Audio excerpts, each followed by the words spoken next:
Thank you. You've already mentioned the significant economic damage and impact of Brexit, the COVID crisis. We're now seeing surging inflation. We're looking forward now to a flatlining economy, almost certainly a recession this winter and possibly a resurgence of COVID. Your own growth commission suggested it could take 10 years before Scotland would start finding itself at a level where its economy was reaching the sorts of performance levels that these countries you've identified have. So how many years of pain do you think Scots would have to endure? Economic pain, tax rises, service cuts, and government spending cuts before Scotland reaches any of the GDP rates that you have flagged in this report? Well, firstly, we are facing years of pain with low growth, high inflation, with the misery that is heaping on individuals right now if we don't become independent. That is guaranteed, and I don't think that is too strong a word to use. The question then is, do we just accept that, or do we look at comparator countries that have all been dealing with the same challenges in terms of COVID and the wider issues around cost of living that the UK is, but are performing much better? And do we decide that the sooner we get onto that path, then the earlier we will work our way towards the kind of success that they enjoy?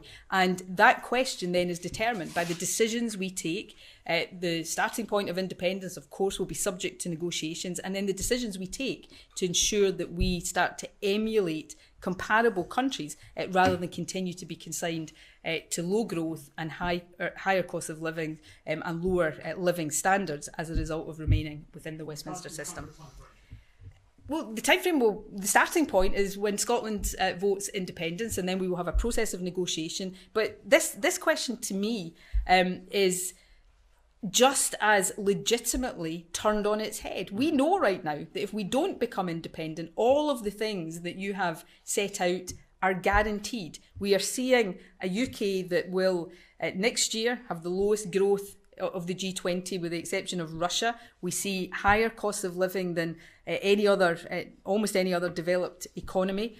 We are seeing Brexit deliver significant damage to our trading opportunities. That is baked in if we stay as we are. Now, does deciding to change in any walk of life and in any circumstance present challenges? Yes, but it is better to get yourself onto a path that you can ensure through the decisions you take, as opposed to the decisions that are imposed on you, leads to a better outcome than simply accepting what we know will be the case if we don't change. I think both of our opening remarks acknowledged and gave some real indication of the challenges the whole world is facing right now, in the here and now and in the longer term. But for me, acknowledging the challenges that the world is facing is not a reason to keep our hands tied. Quite the reverse. It's a reason to untie our hands and take the responsibility as well as the opportunity to face those challenges head on.